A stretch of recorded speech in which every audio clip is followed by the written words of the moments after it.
I'm going to start by saying I'm going to try and focus on some positives first. We played 4 away games in a row.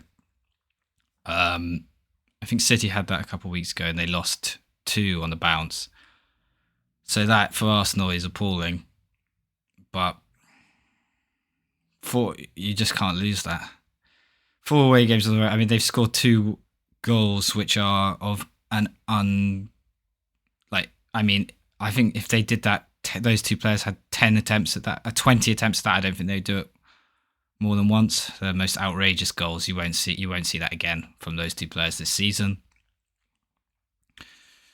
So it's absolutely bonkers. It's a bonkers game. But that said, we offered absolutely nothing, despite those goals being total. All 3 goals are complete abnormalities. They are completely mental. I mean, how Zubamendi is shattered. He's played every minute of the last 4 away games, gives a terrible ball across his own box to Gabriel, and Burmo does the rest. So, Zubamendi was hooked off at 56. Arteta's made a huge substitution change. But we just didn't offer anything. I mean, there's so much indecision in today's game, and I mean, there's an early chance around 13 minutes where Rice is 2. I think we're 4 on 2 with Rice on the ball, and he plays it out to Saliba, and he hesitates. He hesitates with where to pass it, and I think that gives United a second. Saliba then hesitates and tries to pull it back, and it's intercepted. I just think it's just so poor. It's just so. We just lacked everything. And I have to think that this is down to our players being shattered. I mean, United have spent more money than anyone in the last 5 years, I think. They've spent £90 million on a striker who doesn't get on the pitch. They've got 3 new strikers. Let's just remind ourselves of what United have done. Because I think it's become normalised how much United have spent. Because they've been absolutely awful, absolutely horrible for the last 3 years. They've spent so much money, and they're not even in Europe. So they're not in Europe. They're sitting on their arse for a week, desperate for this win. I mean, today was basically United's final. I mean, this is, they were sharp though. I mean, I just think we're not good enough. I mean, I don't understand why we're not able to do anything in front of goal. We had no real open play chances. And when we did, I mean, it was only corners again. It's not right. It's not right. We've got to be making more of games like this. We start coasting for the first half an hour we did it against Nottingham Forest. We did it against Liverpool when we're just coasting. And you can feel the game drift by, and no chances are created at all, and the game drifts on. Then you get Zubamendi making an error, and once in a lifetime error. All 3 goals today are once in a lifetime goals. So before any United fans start chatting, remember how much they've spent. Remember how much idiot people they've got up in the board who just chop and change as they need to. Let's not forget that it has become totally normalised how much Man United spend, and how much they've spent and where they are. It's an absolute. I mean, it's one of the tragedies of the great catastrophes from where they were to where they've been the last 3 years. I think it's important to remind ourselves of that because it's been terrible. Yes, I'm being a little butthurt because those 3 goals today are unbelievable. But there's no excuses. I wanted to see Gyökeres start today. Jesus connects well, but it's just not what we need. We don't need someone dropping back. And as much as I like Jesus as a technical player, he sometimes makes as many daft decisions as people have accused Gyökeres of making. And I thought Gyökeres' impact today was really good. But Gyökeres, Jesus can plateau we've had Jesus for longer, and he really can plateau. So I'm apologising, I'm not looking at the camera. I'm absolutely gutted. 4 points clear now. Still a long way to go. Arteta does need to really sort out that plan B. He needs to know. I think we saw plan B today, which is before 60 minutes chucking on the depth, which was Eze, Gyökeres, Madueke, Merino.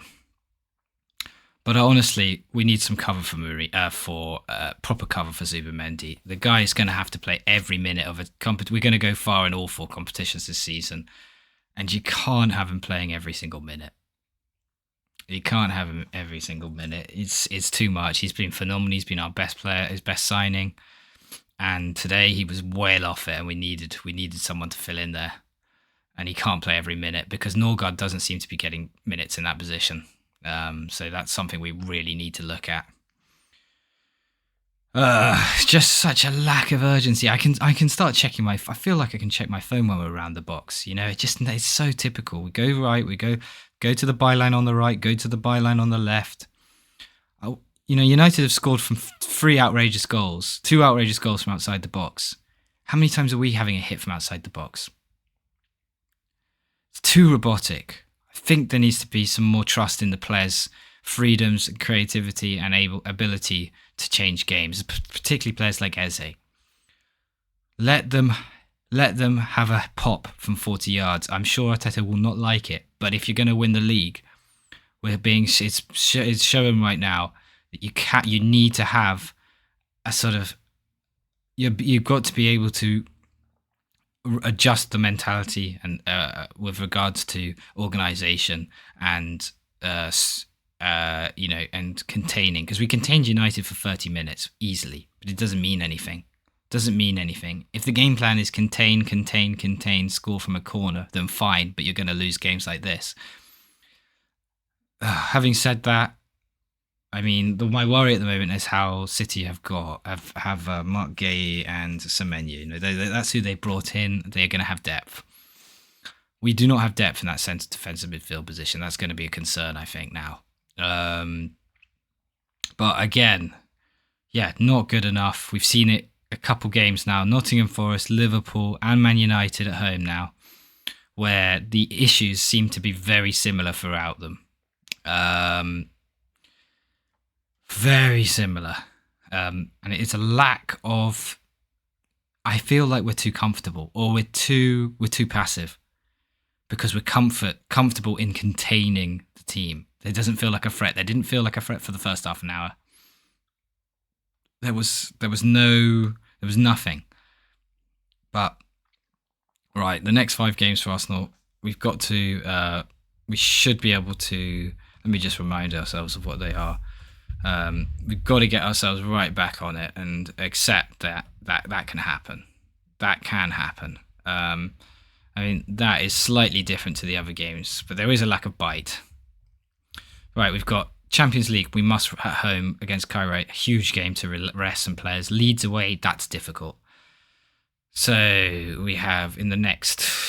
Well, we've got 3 games in the next week. So then we have Leeds away. Yeah, that's difficult. Chelsea, second leg of the Carling Cup. We have to perform big time, and they're performing quite well actually under Rosnier. Then we've got Sunderland at home, Brentford away, Wigan away at home, Spurs away. So in February, we can after that Chelsea game, we should be picking up maximum points. After that Chelsea game on the Carabao Cup, we can go hell for leather. We should be picking up maximum points and calm, and we need to do some big changes. Anyway, disaster. But United spending, you get 1 or 2 good shots from outside the box, and they can celebrate that like a cup if they want this season, because they can't qualify. They didn't qualify for Europe. Where are they right now?